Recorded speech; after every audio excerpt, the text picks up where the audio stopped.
Can everyone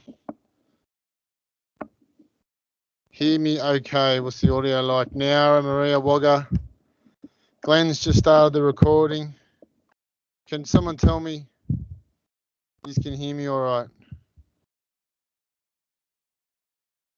Sorry. Frankie's, I knew that. I sent that message too. That's my mistake. Thanks, Scotty. Yeah, apologies, everyone. Frank's teaching tonight. That's my mistake. How many's online? Can everyone still confirm? Got 40 online. Recording started. All right, I'm going to get cracking then, I suppose, for those that are latecomers. Anyway. Okay, I'm doing a road trip.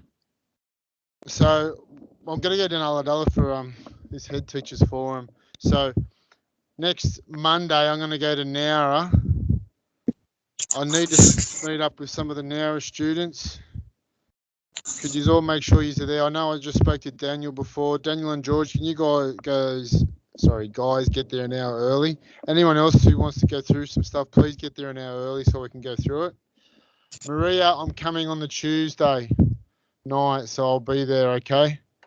The following week, I've got another big road trip. I'm going to be at Wagga on the Monday to see our friends at Wagga for the last time this year, I suppose. And then I haven't even seen my friends at Griffith, so I am going to get there to see you. And I believe, Frank, you might be teaching that night as well. So anyway, it'd be good to catch up with everyone and just check that you're all okay to finish off the year and wish you the best. Is that all right, boys and girls? I think that's probably the best idea that I've come up with, because I'm going to have to still spend some time the next 2 weeks after. I'm going to deliver a couple of nights, and then we're going to get ready for the test. And we've got 80-odd students here at Wollongong. I'm probably highly unlikely to get to Miller, but Johnny Bridges has got you guys. There's only 5 of you, and got you guys sussed. I'll probably give you a bit of a courtesy phone call as well. On-site supervision, I'm putting in the marks behind the scenes. For on-site supervision, I've got pretty much everything that has been complete and satisfactory. I've entered them in. There's probably about 20 outstanding. This is mainly for Wollongong or the Illawarra region. Wagga and Griffith, guys, please have a chat to Frank and Adrian. I think they're on track. Frank might have a chat about it after. Please make sure, Glenn made a good point, and I'm like, oh my God, you're killing us. Because when we have to send something back, we have to have these conditions for you to complete it. So for example, you can see I've just put a bit of a snapshot here. Complete your site checklist. This can be any construction trade or method, at least 15 items. So we've just had to set a standard of 15 items. So when you do 12, we can't pass you, because that's the standard of the assessment. Now, even though we might know that you have an understanding, we can't go below that, because that's what it's set at. Can you all please make sure you just go back and check it? Because there's some guys that are doing 8 and 10. We're just going, dude, please, you're killing us. Is that all right, boys and girls? I hope so, because we're going to try and I'm closing on-site supervision on Thursday, and there's only a few outstanding things. Glenn's been all over it. He's a bit of a rock behind. He's like the engine room at the moment. He's doing a great job. He's on to demolition. See, he's on to demolition, and probably next week we'll be doing material. So we're just about finished with our marking for your assessments. I have opened up, and I'll put this in the chat box again. Surveying summary, student summary. Could you please go to that now, and I'll open it up and answer confirmation that you're happy with everything. So that is, I think there's 3 questions. There's only one assessment. It's to confirm that you've completed and that you've passed the surveying field day portfolio. Hold on, I'm just going to mute. There's someone chatting away there. Brody, I just had to mute you, mate. Probably didn't realise. Then there's a please confirm that you're aware of the unit, which is the subject you need to complete to get to be able to finish off this course, whether you got satisfactory or not. And then just a bit of feedback. Let us know whether you're happy with it or you're unhappy with it. There's one item there which I need to, sorry, I've just made a bit of an error, and I'll fix that up right now.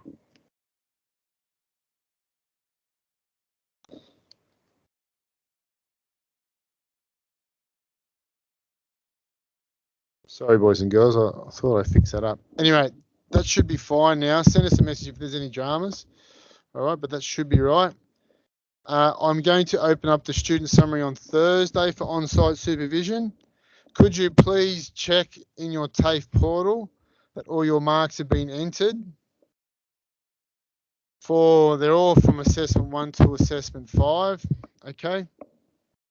What I do is each year, when we have the demolition or the material is just about complete, I go in the background and check all the students. So you might get a message in a couple of weeks with a non-competent. You might have something outstanding, which is small. We usually get about 70 to 80% completions. That's about the standard for this course. So, and it's mainly those guys that have been doing their work. So for those that are often here, give yourselves a pat on the back because you're doing a good job. It's been quite a successful year, especially with larger numbers. Finally, it's only for Wollongong people. I will just open it up if I can find what I'm doing. For the TAFE New South Wales graduation, if you wish to enrol, it is on the 11th of December at 6:30. Please put your name, surname, date of birth, email, phone number, and just send that off. There was a document, but someone must have deleted it. I will put up the document for it again. No, actually, I'm going to do it now while Frank starts talking. I did have a document with it, which I'll put up right now.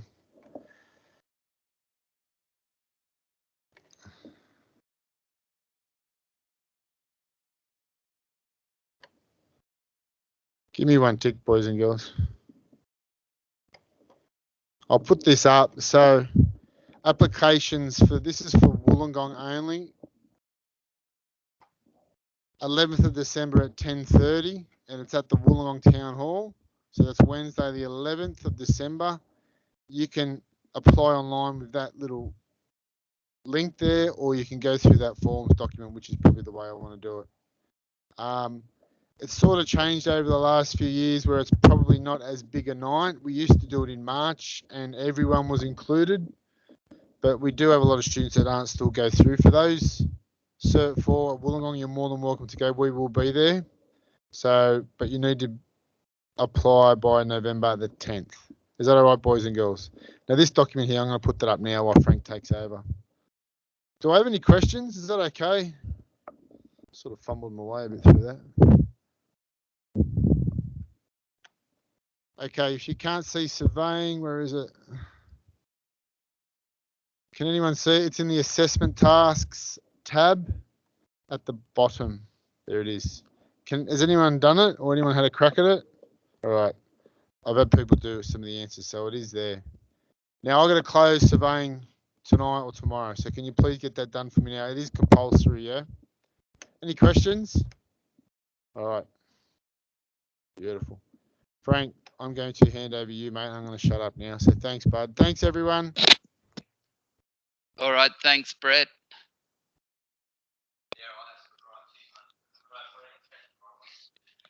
See you, Andrew.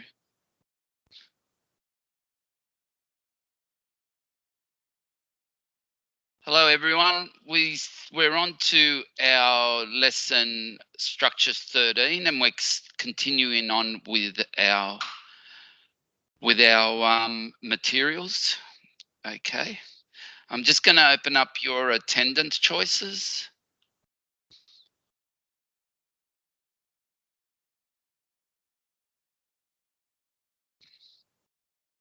Your document for the Wollongong graduation. Not sharing the screen yet. Thank you. I'll do that directly. There we go. Hopefully it comes up. Yep. So you've got your graduation application opened up there. Okay. So it's from what I understand here in Griffith, what actually happens, you need to submit that form, that application, and then they'll get back to you if you qualify for the graduation. It's just to try and we've had a lot of people show up, unfortunately, where they shouldn't have shown up. They weren't going to receive any certificates, and that's why they're doing it that way now. Okay, it's not so bad for us in the regional areas because our numbers are much smaller than you guys, but for you guys in the cities like that, it's just huge. All right, so you fill in your everyone's got to fill in one of those graduation application forms, and then they will get back to you and tell you whether you qualify to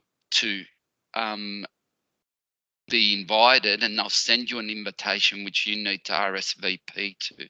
So it's a bit of a process, so stay on top of it, and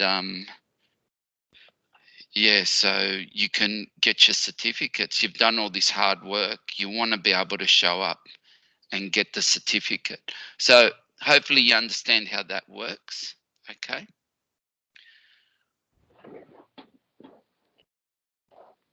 All right, so we will get started on our materials in the construction industry or for structures. Now we're going to be doing timber. We'll cover timber tonight. One of the most prolific materials as carpenters and as builders that we come across, okay? And what we end up, it's just probably the material that we're most familiar with. Now, we've got a forum question here, which I would like you all to, I just want to get some feedback on timber and its uses. So as builders, we use timber every day. List 10 different types that you've used, that you've come across. Also select one and explain its composition. What is it? Is it a naturally sourced timber, like is it a pine or a hardwood, or is it an engineered one? Okay, so just throw in the forum discussion there. 10 different types that you've used, and then pick one of them and give just a brief explanation of it. It'll probably be your favorite, the one you enjoy using the most. Okay. So we'll start the lesson off with a bit of a forum discussion topic. I'll give you a few minutes to throw in some answers there.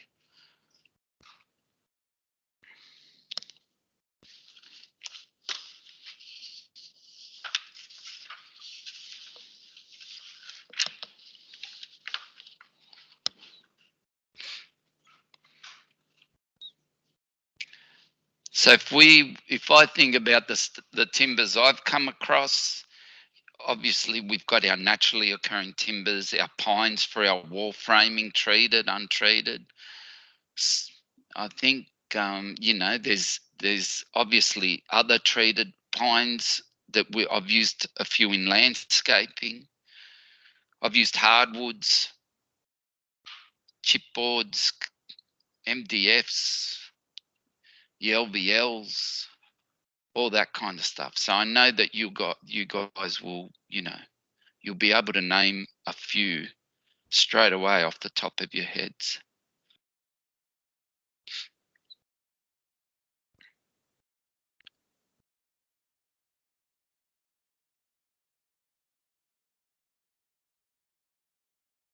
You can even throw in there your fixing out materials where what you've used. Even your, if you guys have done some detailed joinery, you would have used some maples. A lot of you would have come across timber frame windows. What are they made of? What do we generally use in timber framed windows? Or if you think about what timber we use mainly when it's exposed to the elements,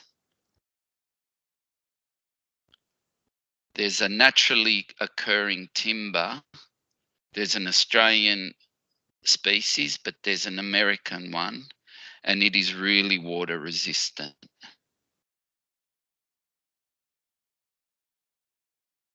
Jared, excellent.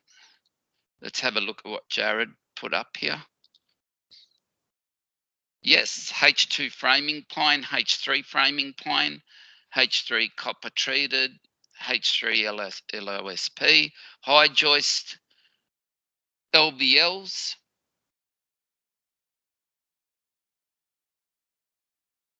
standard LVLs, H3 treated LVLs, okay.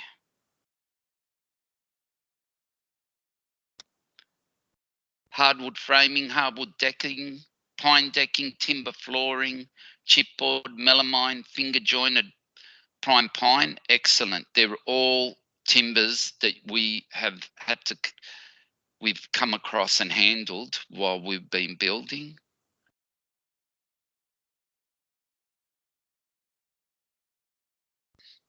What about Corey? I'll have a look at yours if you don't mind.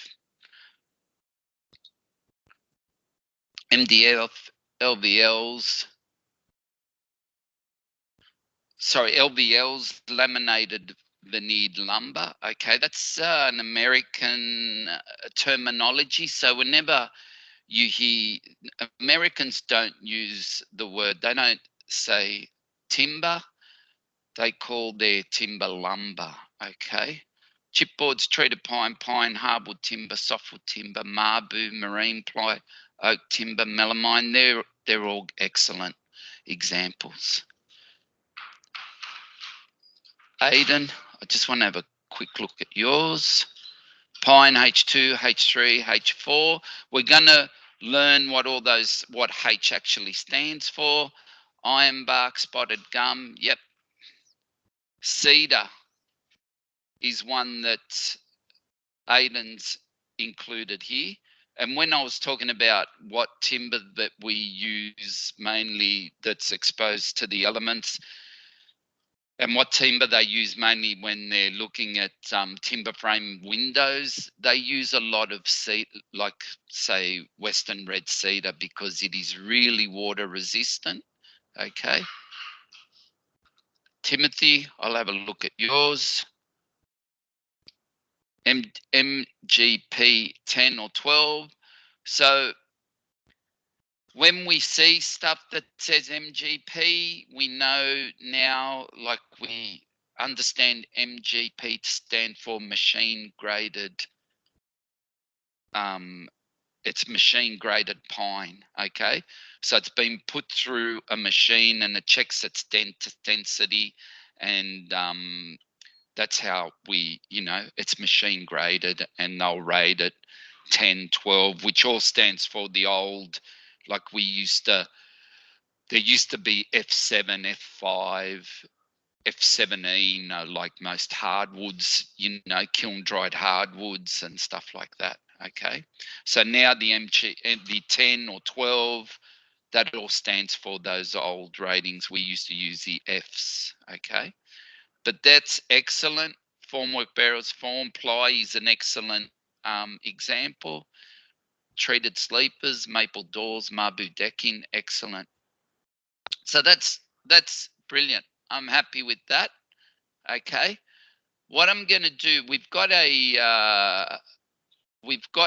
actual pine timber product brochure here.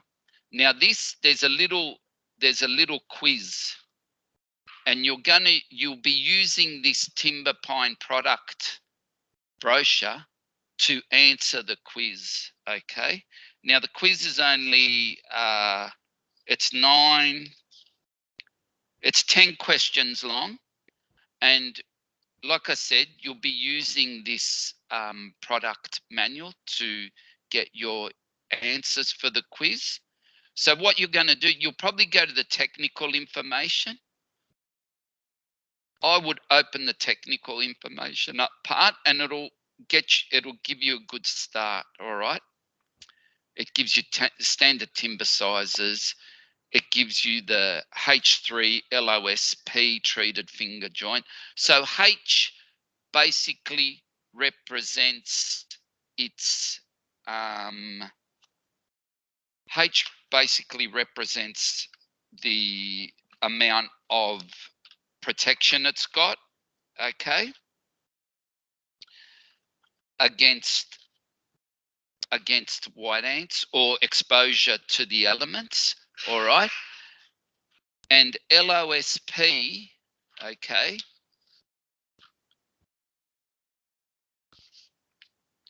the LOSP stands for light organic solvent preservative, okay? So it's just what they preserve it with to be able to be used in certain situations. So you've got it down here, you've got your H1 and it'll tell you the exposure. So you've got the hazard level, exposure, what conditions, and typical uses. So you'll be using these kind of charts to help you answer your question. And then when you go right down the bottom, there's actually, I would, if you want to, you can open these up as well, okay? This comes up later as well. There's one of these, and this will help you answer a few questions too, all right? This is about sections, and this is hazard classes that we've already got. And this is only a one page. And then you've got stuff like that, okay? So you'll be getting all the information you need to answer that quiz from this pine timber product catalog, all right? You might have to do a little bit of research online, but most of your answers will come from that product catalog, all right? So refresh, I've opened that up now, okay, so you can refresh. I'll just quickly open this quiz up for you, and I just want to quickly go, I'm not going to answer the questions for you, but I'll just show you some of the, we'll just go through them quickly, okay? So treated timber posts that go into the ground can be H3. Well, we've already had a look at where we can get our answer. I opened that catalog up and we saw that, I've got to open this up again. I thought I wouldn't need it, but anyway, here it is here. Go into my technical information. And then we've got our thing, and when it says here, H3, outside above ground, this is where you can use it.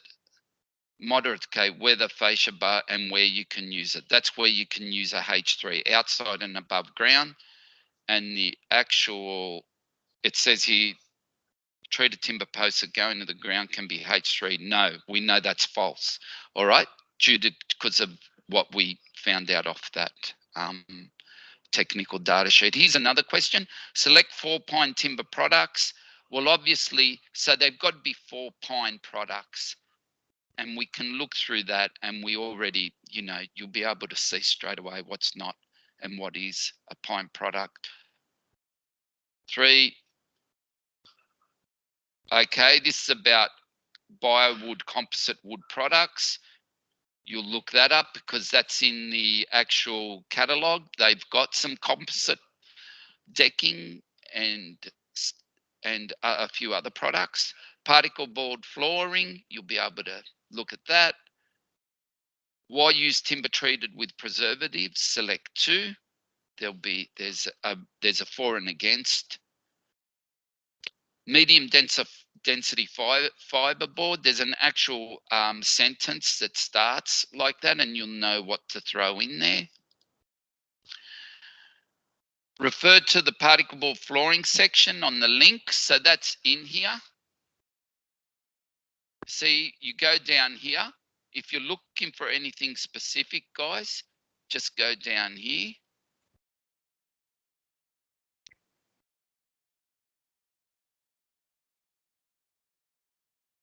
And you'll find your products. See, here are the biowood products, decking, engineered timber, okay, all our engineered timber, fencing, flooring.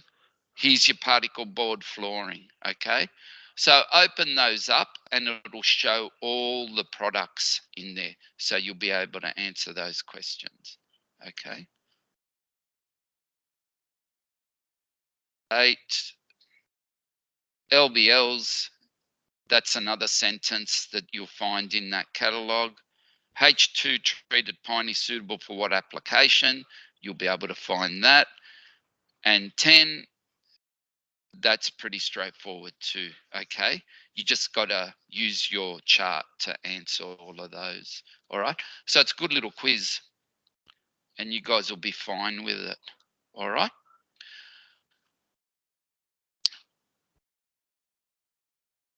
So we get into T2 structural pine. Let's have a look.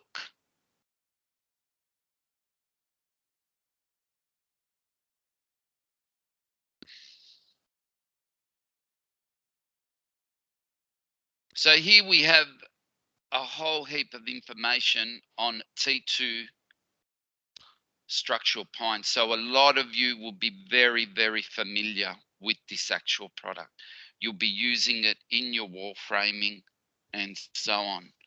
Okay. So when we're actually dealing with this product, okay, if we have a look at a thing that worries me is with the green, red and blue treated stuff is exactly what have they treated it with? Okay. What makes it, you know, what chemical have they actually treated it with? And it's basically the same stuff. If we look down, I found it here before.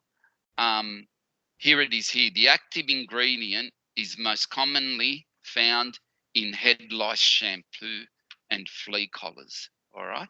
So that's what the active ingredient is on the actual in that T2 blue pine framing. All right. So there's a couple of videos on here that I'd like you to watch. When you get into the actual link and into the website, you can open up the treatment, scroll down, and you can play the video. Okay, and it describes for you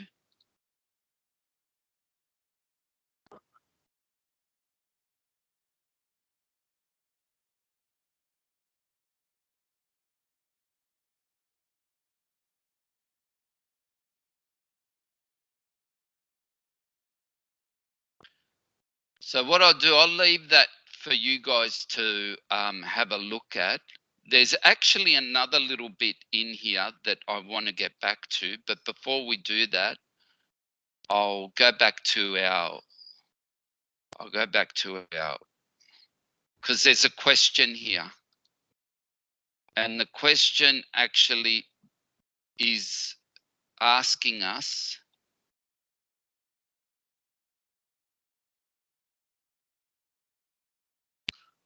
question asks, research online and can you tell us whether T2 can be used outside and above ground? Now, what they mean by outside is that it's exposed, okay? That it's exposed and it's not actually protected. It's not enclosed in a cavity wall frame. It's just, can we use it outside and leave it in the weather, okay? Alan's already answered this question. I'm going to open it and have a look. Oh, actually, Alan, I hope you don't mind. I might not. I want to see if anyone else, what they think. I want a few more than that. I want a few more guys to actually put in their answers there. I'll give it a couple of minutes. Can T2 be used outside? Some of you that are using this product, some of you that are using this framing, I thought maybe you would already know this answer. Like, can it be used externally or not?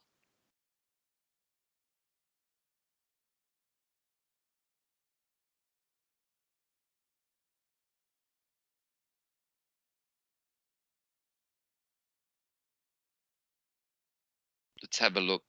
Alan, I'll have a look at your answer, champion. No. Very good. Straight to the point. Excellent. No, T2 is suitable for internal, above ground, dry structural and non-structural applications. Excellent, Riley.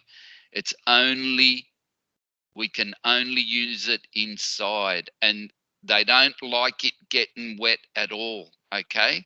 Yep, Han, interior use only. And they actually tell you if it does get wet, no, it's for inside or in a concealed area, not exactly, okay? If it does get wet, they want you to dry it, okay? So if we go, I'd like everyone to go back to the T2 catalog information website and go to the installation, open the link up for the installation. And it tells you T2 blue products are suitable for use in buildings in internal, above ground, dry structural and non-structural applications, which are located south of the Tropic of Capricorn, okay? Now, the reason why they talk about south of the Tropic of Capricorn, they're basic, if you were to draw a line straight through the center of Australia, going from WA all the way across to, say, the east, from the west coast to the east coast of Australia, draw a line straight through the center of Australia, and they're talking about the bottom half because the white ants down our end aren't as bad as the white ants up north. Okay, so that's what they mean from the Tropic of Capricorn in Australia. T2 blue can be used in conjunction with other building material systems to resist termite action and meet the performance requirements of the National Construction Code. Other materials and systems may include termite resistant materials other than T2 blue and or termite barrier systems. So as you guys mature and get into your, into your vocation as builders, and as you start doing jobs, you'll know that you won't rely on one form of termite treatment. You'll always use a few, and it's basically two forms of termite treatment. You're going to have your physical barriers and your chemical barriers. You won't only rely on the one, okay? You'll be putting ANCAPs or Termimesh or whatever it is, and you'll be using your chemicals as well. You'll be spraying, using your chemicals and using your physical barriers, all right? So if you scroll down, here's another video, okay? I'm actually gonna play this, and it tells you the do's and don'ts in using this material.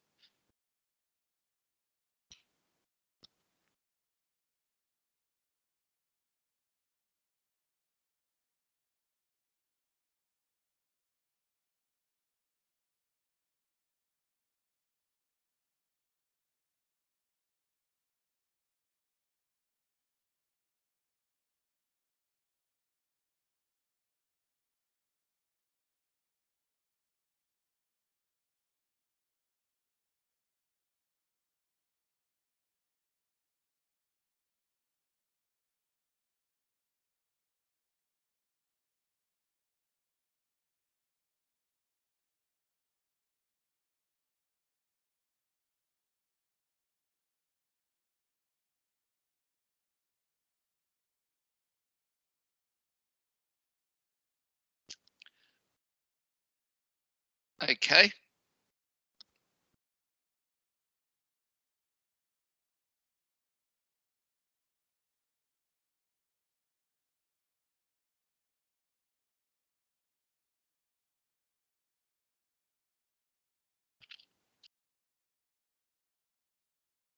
So I've opened another one which will take you straight to that.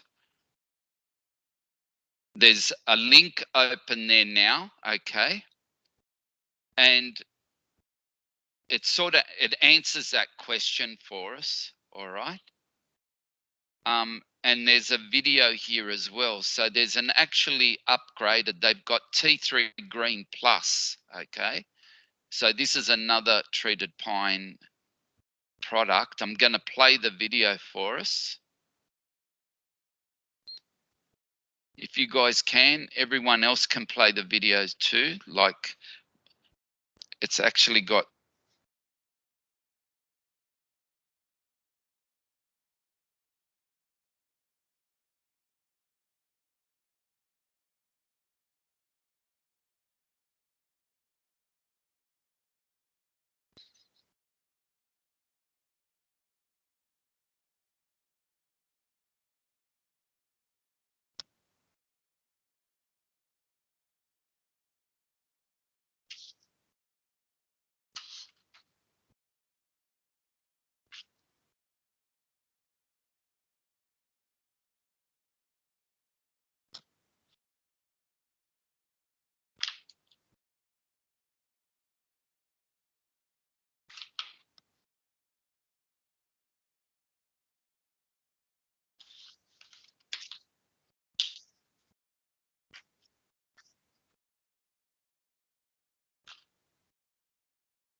So they've actually upgraded. Now they've got this T3 Green Plus, which can be used externally, internally, and it's got a very, very high like termite and weather, resistance rating.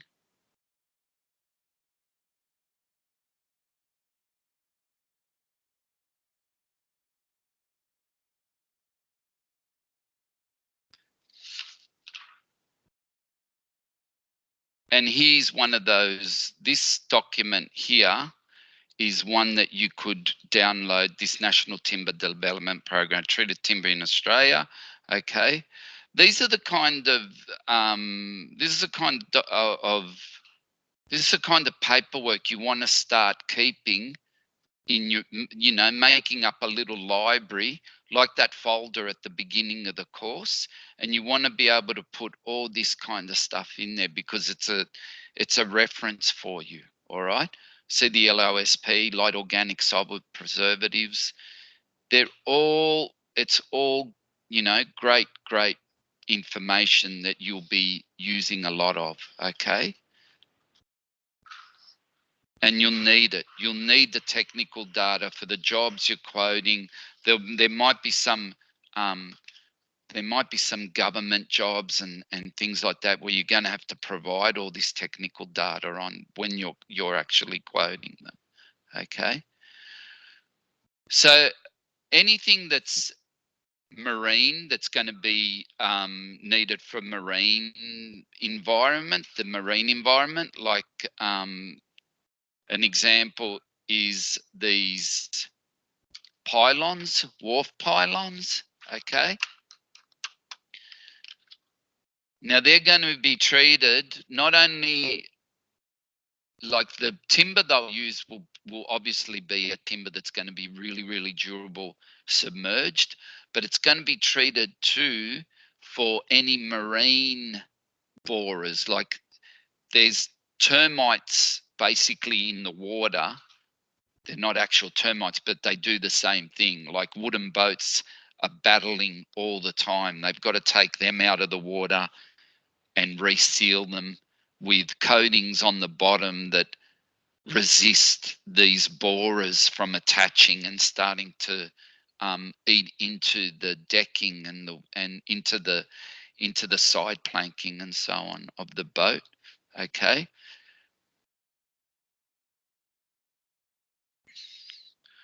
So here you've got, it says here, this product has been pressure impregnated to resist the gay and marine borer attack.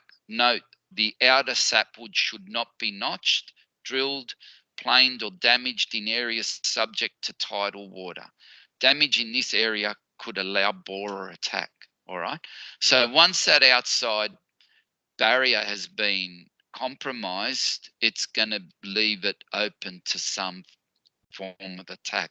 It's the same when we spray under, like when we get chemical treatment sprayed under a slab or under a floor, you always want to try and do it. The reason why we cover it with plastic straight away, basically, if you know that chemical will only penetrate about 100 mil down, 75 mil to 100 mil down. Once you've broken that, if you go in and dig a little bit or disturb the soil, or you're actually breaking that barrier. All right. And that's something you don't want to do. Okay.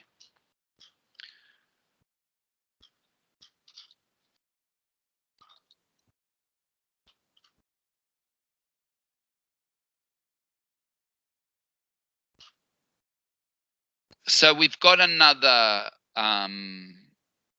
what we've actually got is another quiz. And what we'll do, I've got it's a Tilling Timber product catalog, and you'll be using this catalog to answer the questions in this quiz. Okay.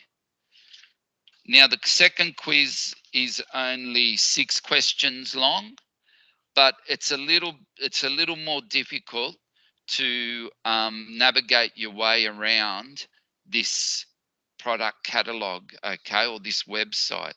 So you'll need to look into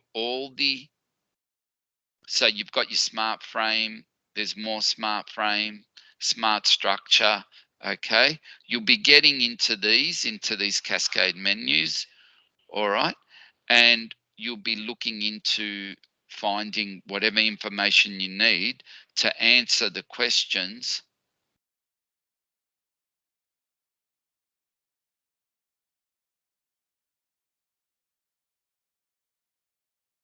in that quiz. All right. Now these have got, they've got, all the products you need. Okay. They do, these guys do, I'll show you what they make. All right. So they make these I-beams, these floor joists. Okay. They make LVLs and so on. They make veneered laminated beams as well. They're all treated. You can get them treated for moisture. That'll be one of the questions in your actual, that'll be one of the questions in the catalog. So we'll go to this one here. Okay. It tells you here about SmartGuard. This is one of the questions will be this, termite treatment options. Okay. Then we go into facts.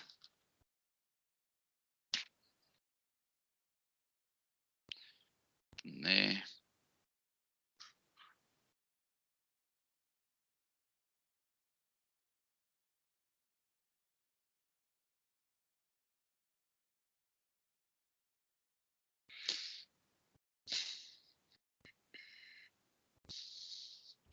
There's a question about this app as well, okay, about the app here.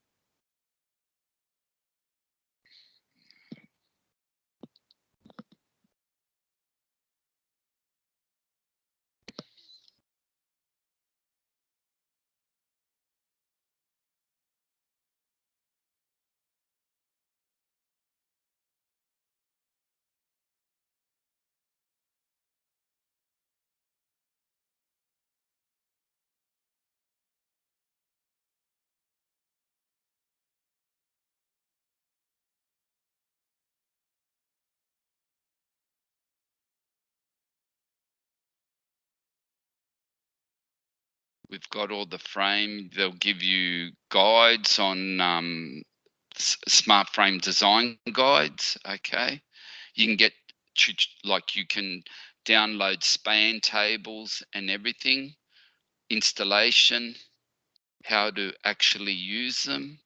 Okay.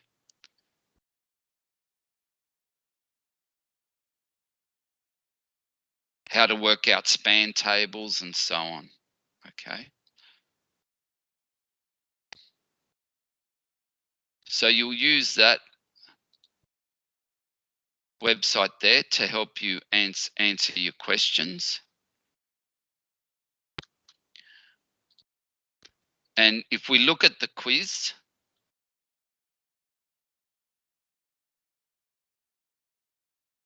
I checked it and all the questions are actually all right. You'll find what they call a smart LVL 14 or 15. They'll ask you what the number actually means. Okay, there's L 14, 15 and 16 in there. You'll be able to find that in the technical data. Selecting it, this is the only one I had dramas with.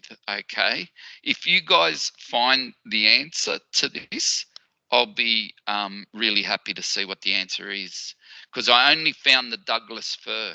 I didn't find any mention of Baltic pine, Canadian lodgepole pine, or cypress pine. This will be the one that will give you the most trouble, I reckon. Then question 3 in the quiz. Using Tilling website, what does a H20 shield signify? You'll be able to find that. That's in there. LVLs are laminated veneer lumber, ply, and come in lengths from 3 meters to 12 meters and can be treated to repel termites. You'll find that answer in there. Well, you'll already know that answer. Some timber companies offer smartphone apps. Is this true or false? Well, we basically answered that. Wet area and balcony set downs can be incorporated into the smart floor cassette systems. Look those up. You'll find them in there and it'll answer that question straight away for you. Okay. Now, what's the difference between LVLs and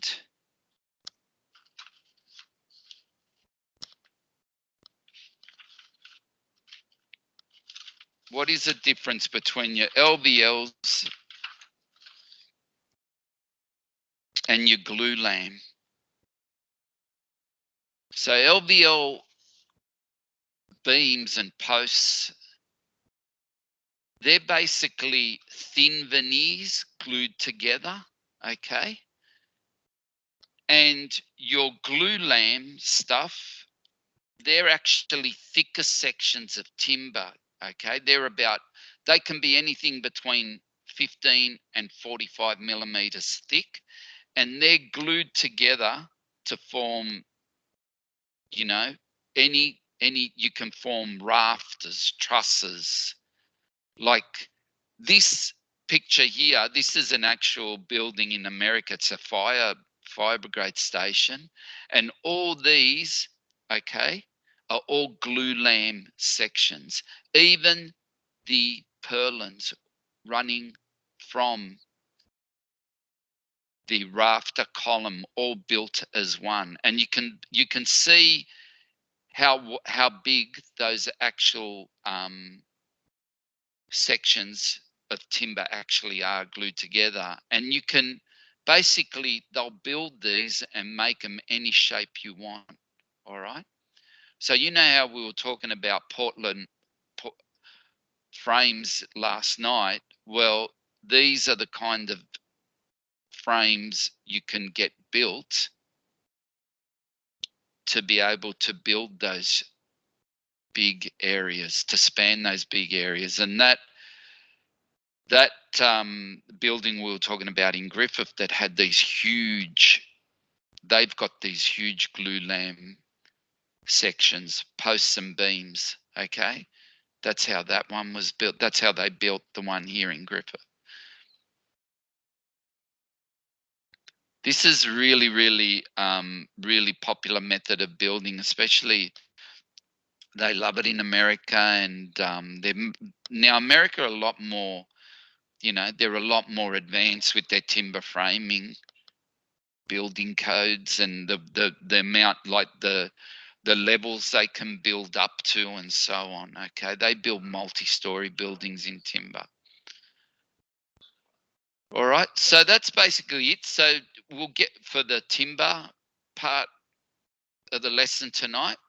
So now we're going to get into a little bit of composite timber products. Okay.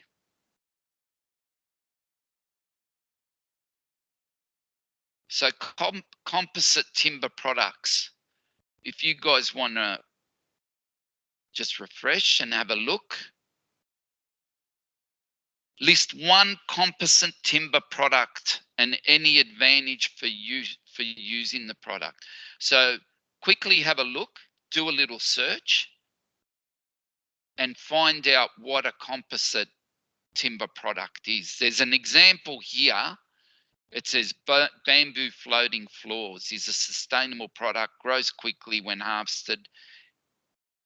Its roots remain intact to hold the ground together and shoots again. Okay, so bamboo is one of those, products, timbers that they're actually, they grow so quickly, and once you've planted bamboo, especially if you're using it as a border or a hedge or something like that, it's really, really hard to get rid of. Okay, now these, when they're talking about composite, it's not just bamboo on its own. So we're talking about bamboo mixed in with some binding agent or some other product, could be a recycled product. We're mixing it in together, okay? We're using it together. All right. Now, it doesn't take long. All you got to do is type in composite timber products in your search in Google, and you watch. You'll be surprised how many actually come up.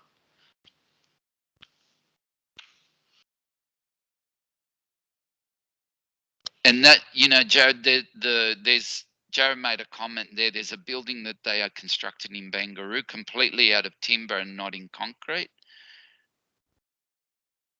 So that's an excellent point. And people are actually, designers and architects are actually, you've got to remember that timber, even though we're chopping trees down and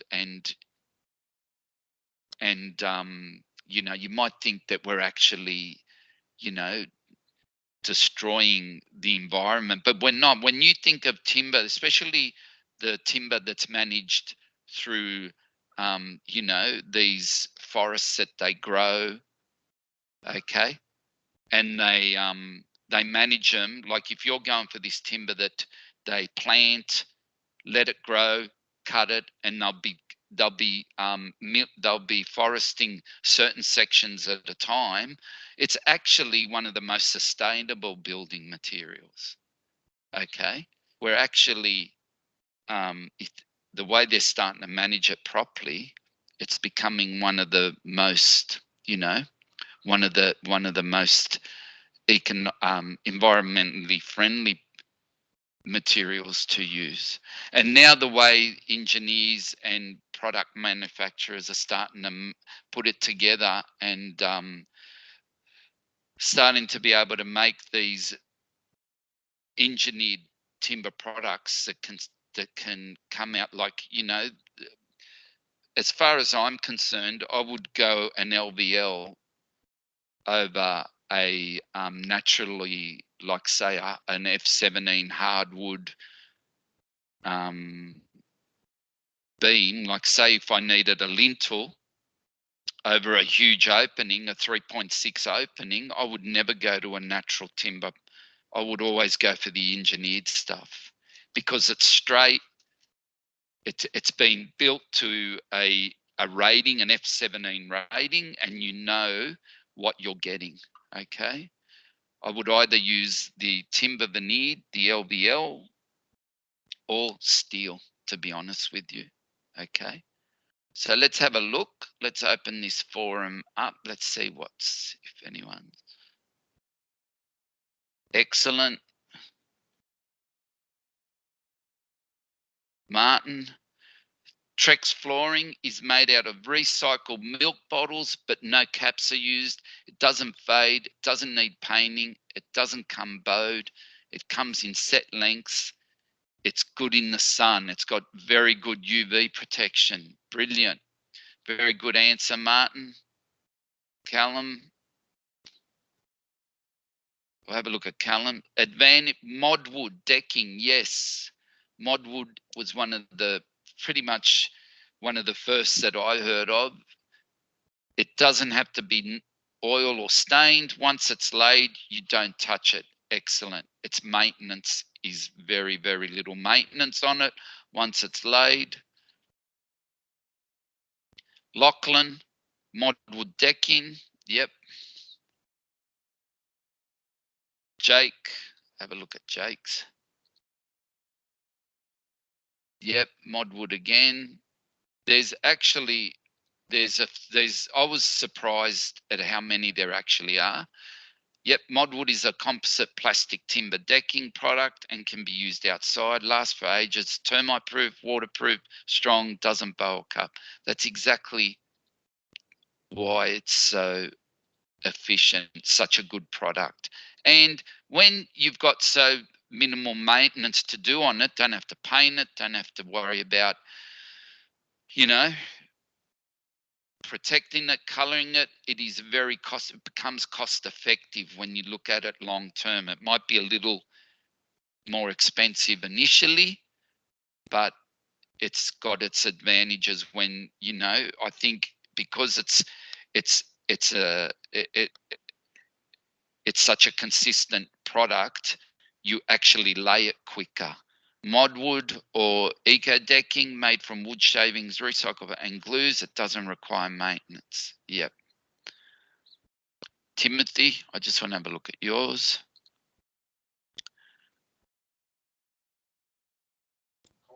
Inwood is another one. I found that one, which is excellent. Okay. Yep. That's the part that I don't get, the mapping. All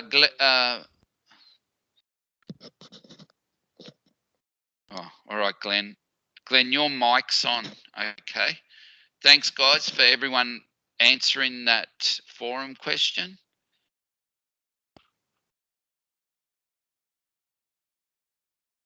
I'm going to get, so here we've got something on Future Wood.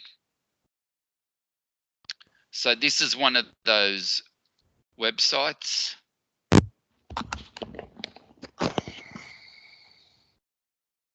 Okay. Frank, can you hear me? Yes, I can. Yep. I just put a photo up. This was a bamboo building when you were talking about the uses of timber. Yep. It's Where's in that? Conversations, and it won.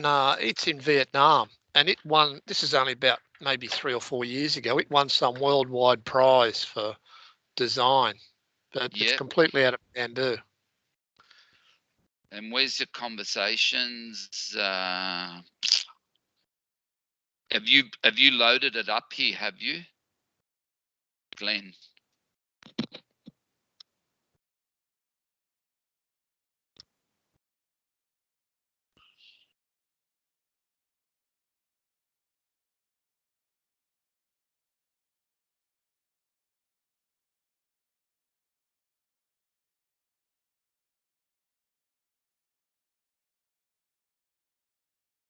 So here are a few more. Here's that inner wood that was brought up in the forum.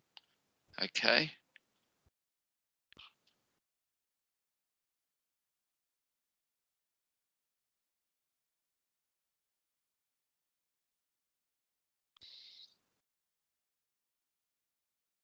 I remember trying to open this up and it took forever to open up. So I'll let you guys look into that in your own time, or else we'll be here all night trying to wait for that to open up. And there's this one here.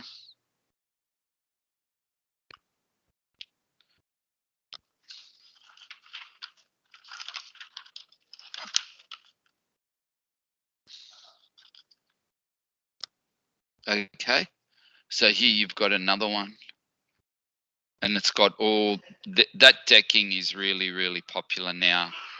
If any of you are into watching The Block, you'll see that they use that stuff, okay, in their courtyards and so on. All right.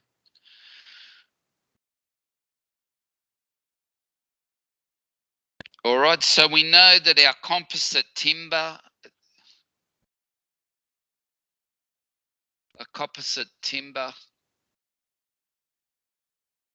it's made up of mainly they use resins and glues with timber, like they'll use a timber product and then bind it together with resins and glues and so on, and then it'll even have it'll have other stuff added into it to make it UV protected as well. Okay, I'm going to open this link up.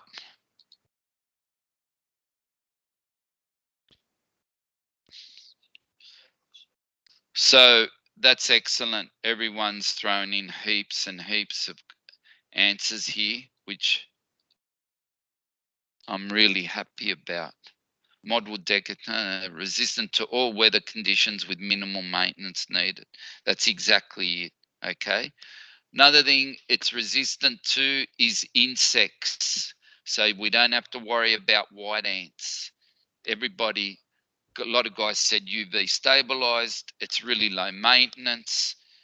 It's eco-friendly. That's another thing because we're using recycled product and so on. The only thing I'm really worried about with you guys and being out there is just be careful with the dust. If you're using these products, don't forget that they're binded, the glues and everything in them. You know, when you're cutting it, the dust you're going to be breathing in, it's all, you know, it's not good for you. So make sure you protect yourselves, or you take precautions. All right.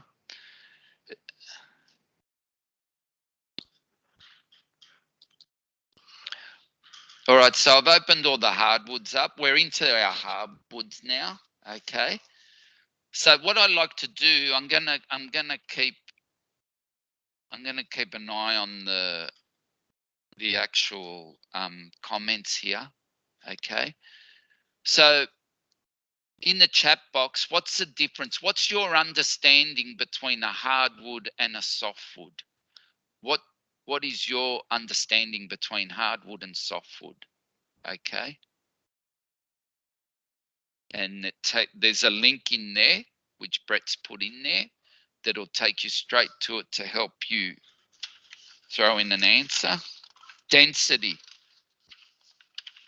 Yeah, it actually, there is a, when you grab a hardwood, you definitely feel, generally, most hardwoods feel heavier, okay, and more dense.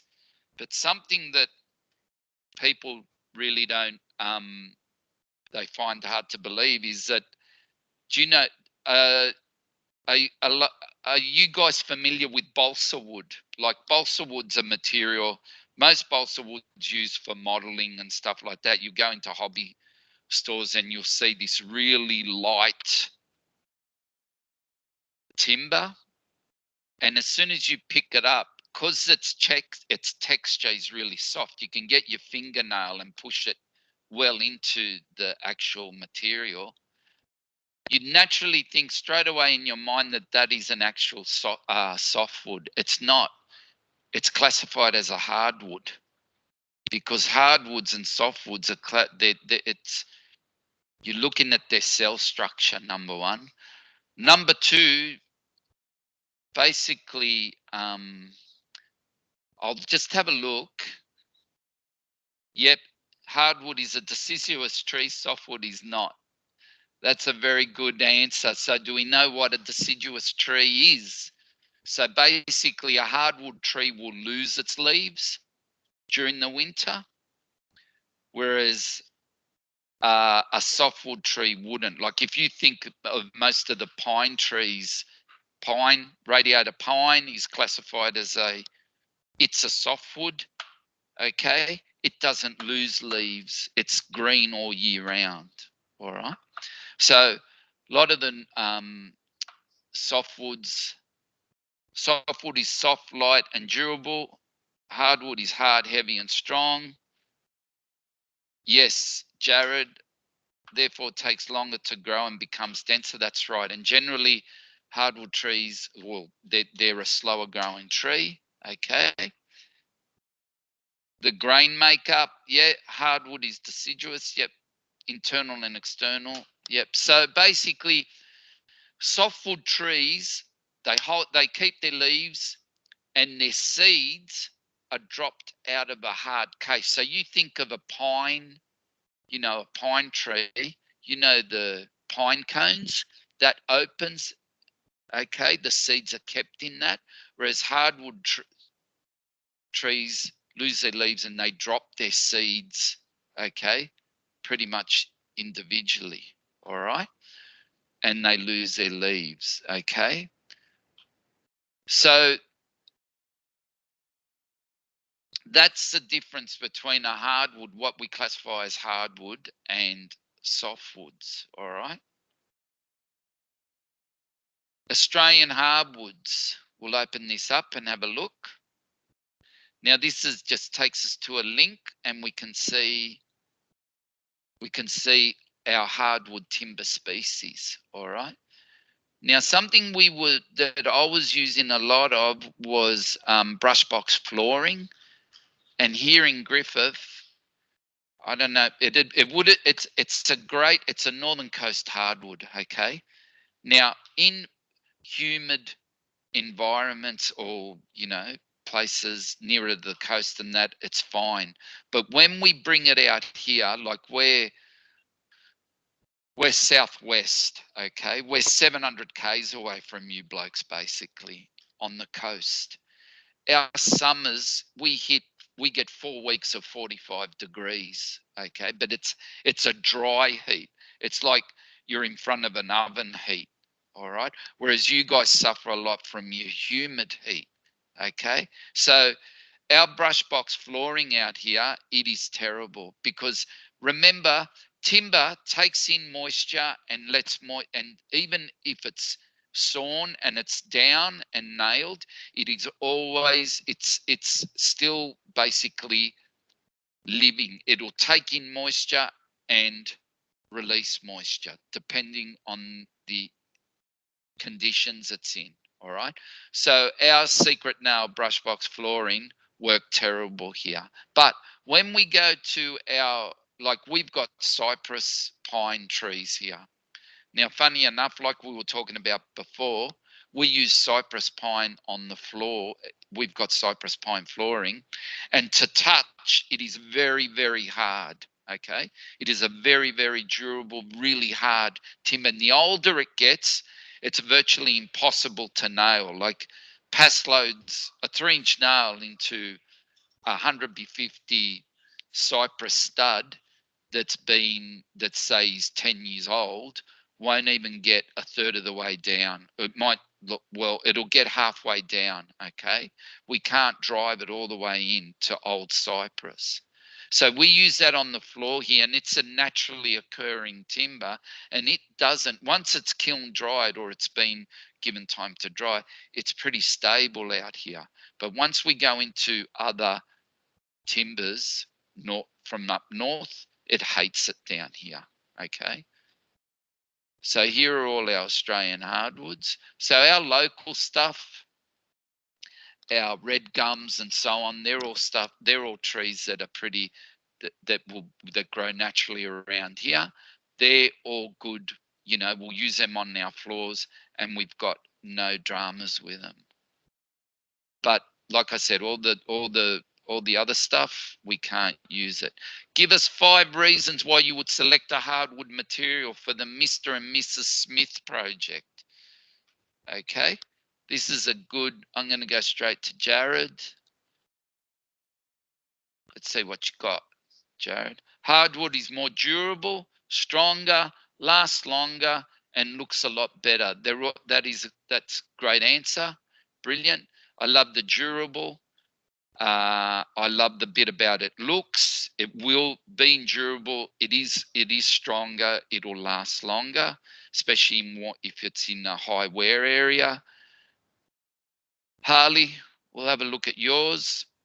Has a larger, longer span. Yes, it's strong, looks great, can be painted, very hard and durable. And that's a good point too, because hardwoods have got basically it's got a tighter grain you're hoping for. Generally, it will paint up better, okay? Andrew, I want to have a look at yours. It's heavy, strong, bigger spans are achievable. Yes, structurally. Can be used internal and external. Yes, can be used for flooring, framing, and clear finish. Fix out application. Excellent. If people are going for that natural timber look, it does stain up really well. Mohammed, because it has high strength, lower moisture penetrates, high density, and high durability. Excellent answer. Very good. Scott, I'm going to have a look at one more here.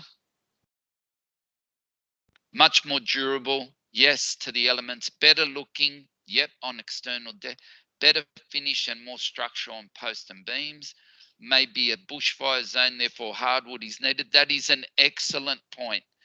Believe it or not, the hardwoods, you've got a higher fire resistance. Well done, Scott. Great for external doors. All right, so that's brilliant. Excellent. We've got some brilliant answers there. Okay. So why hardwoods? We're looking at longevity. Okay, great durability with a hardwood. If we were stating our case to Mr. and Mrs. Smith, the clients, it's easy to maintain your hardwood. It's easy to clean, and it's actually easier to get rid of scratches and dents because of its actual texture. All right. The strength, its dense cellular structure gives a timber incredible strength, which is great. Appearance, hardwood timber is available in a range of colors and finishes. You can get deep reds to really light whites, okay? And it'll suit almost any contemporary style, modern looking building, okay?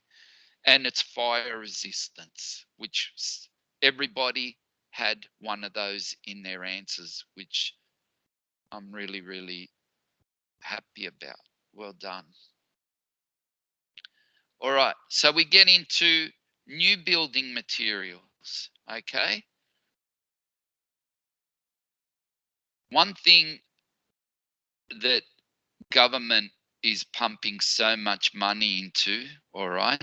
If you guys, just out of curiosity, you guys should get on Google one day and write in sustainable builders or eco builders or green builders, and you'll be amazed. People have set themselves up and are actually using that as a business model, all right? So they can, you know, get work and so on. Plus, the government, if you really wanted to, the government is looking at people who are pioneering these sustainable building practices, and they're throwing money at, well, not throwing money at, but there's all this money available. If you can show that you've come up with an idea, or you're trying to create a system or a product that is really energy efficient and eco-friendly, there's government grants that you can get. Okay, and then there's clients that want builders that are eco-friendly and build green. It's actually one of their, you know, it's actually one of the actual, you know, they're selling their selling points to get business. All right. So do you have any new materials or products that you've used on site? Share it with us and tell us why you like it so much. Add the link or even attach a photo as well so others can have a look. Okay, here we go. This thing, I bet you, is this where, I wonder if Glenn put something in here. No. All right. I'll give you a few minutes to put in a product that you guys might have already used on site.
All right, Cody, I'll have a look at yours.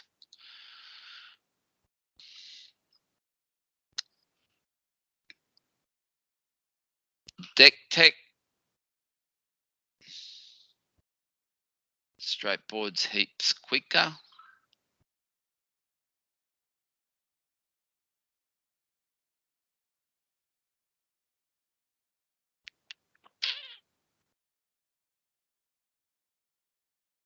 Let's look at Deck Tech.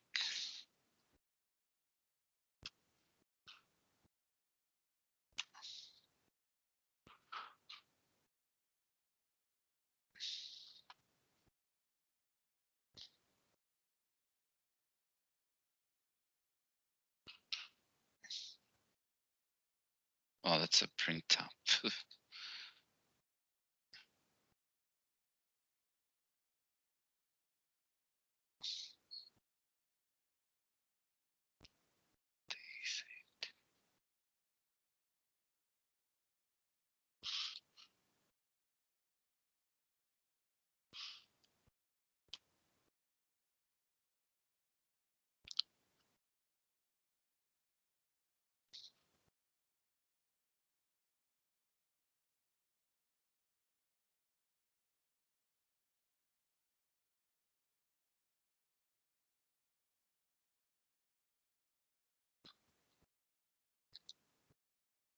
Cody, can you just throw in a link or something for me, please? So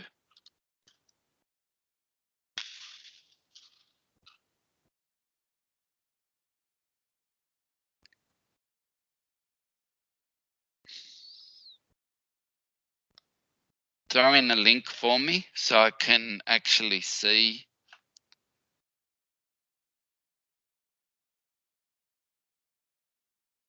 Oh yeah, Cody White, you've got it in your.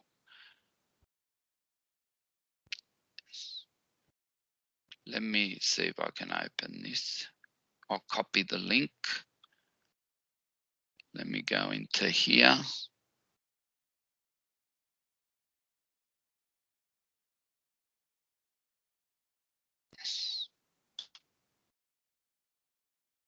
Ah, there you go. Excellent. Ah, yeah. Yep. Brilliant. A decking system, joist protecting one. Yep.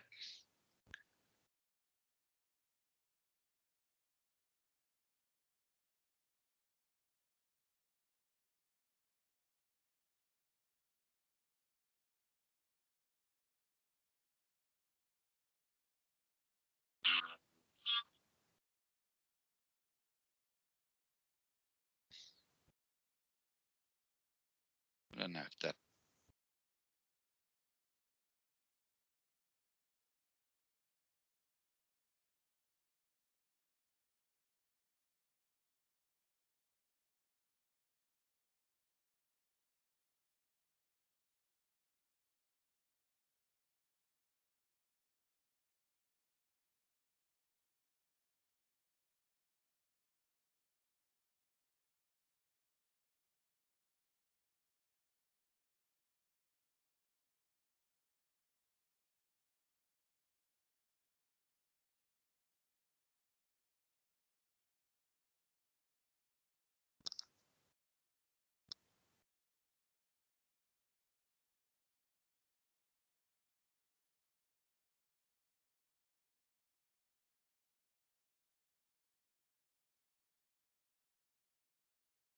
That is a great system. Thanks, Cody, for putting that up.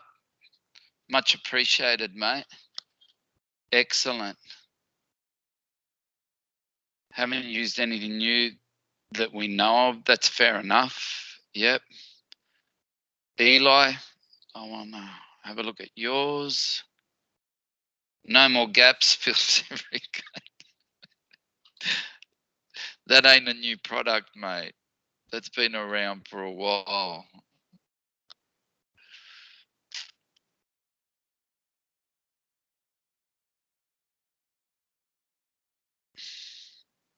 Have a look at, sorry. See what Lachlan's got. Deck Tech, yep. So that sounds like a lot of people getting into that actual system. I've seen a lot of it. CSR shaft liner for, don't know what that is. Jared. Deck Tech, yep. Blake.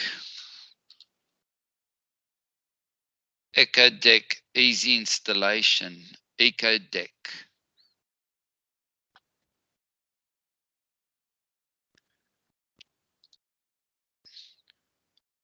What is that actually, Blake? Yeah.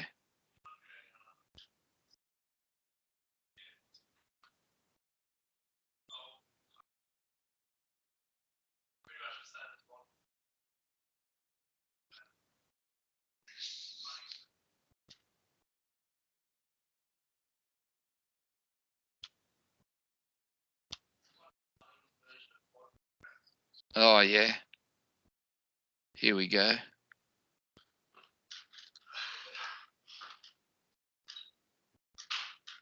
Oh, no, that's not it. Here it is, Eco Deck, composite decking.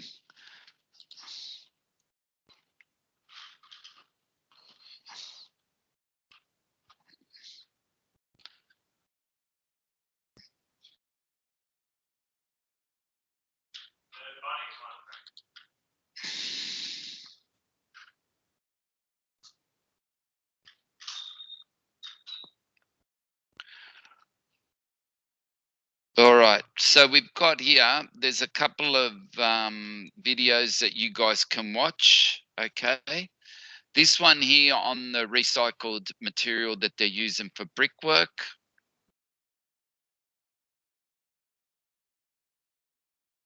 So all these old concrete, old bricks are starting to get used again. I'll get you to watch this video.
All right. So once you've finished watching that video, you can go onto the next link, and on that link it shows you some new building products or new building systems and material that they're looking at now. So they're talking about, you know, translucent wood, okay, that actually lets light through. There's walls that could replace air conditioning, so they're actually going to be built with this product, with this it's got a new material. It's called hydroceramics. They're hydrogel bubbles that are able to retain up to 400 times their volume in water. Okay, so their contents evaporate when it's really, really hot, making it a lot cooler. They're using cigarette butts in making bricks, but not, you know, like it's not like it's only about 1%, but still 1% of cigarette butt material in the actual brick making procedure. So, okay. And then there's another one. Will this be the concrete used to build on Mars? Okay. Water will be one of our most valuable resources up there. They've got an alternative to the usual concrete mix. It's a technology developed since the 1970s, and it's a sulfur-based concrete. All right. The cement generates its own light. There's another product, as you can see there. All right. So there's people, like I was saying before, governments are really pushing. They want us to be like eco-friendly builders, and I really believe that we're always trying to find, as builders, we're always trying to find the quickest, easiest, best way to build. So it's not as if we're stuck in this time warp thinking that the traditional is best. You know, we're probably, I reckon builders are the most we're environmentalists because we're always looking for these new products, more efficient way. You know, we're the first to put up our hands. If there's something there that we can use, we'll do it. We'll use it. Okay. So one of your assessment tasks, okay, is this Mr. and Mrs. Smith building material selection. So what you're going to actually do, this is a question. The clients asked you, Mr. and Mrs. Smith have asked you to select the appropriate materials for the following. They want you to tell them what kind of wall frame material you're going to use, what kind of timber and what type. They're going to ask you what kind of exterior cladding, the veneer, what kind of bricks or blocks, what type. Can you have a free choice for any part of the building? New building product, okay? You can pick whatever you want. Whatever part of the building you want, replace it, use something that's not what you've been used to or conventionally using, okay? So ensure you include the type of material and why you've selected this. So the example is we've taken the T2 as the frame. It's cost effective, great termite resistant factors. Green bricks for external veneer as its sustainable building product. Its aesthetic feature. Future wood composite deck into the veranda, your mod wood. It's aesthetically pleasing, readily available and environmentally friendly. So that is one of your assessment tasks as well. All right. And here is a little bit, this last little bit here, it's just something on what we were talking about before, about termites, okay? Termite of the sea, the shipworms are a marine bivalve mollusks in the family Pteridinae. A group of saltwater clams with long, soft, naked bodies. They are notorious for boring into and eventually destroying wood that is immersed in seawater, including such structures as wooden piers, docks, and ships. They drill passages by means of a pair of very small shells borne at one end, with which they rasp their way through, sometimes called termites of the sea. Okay.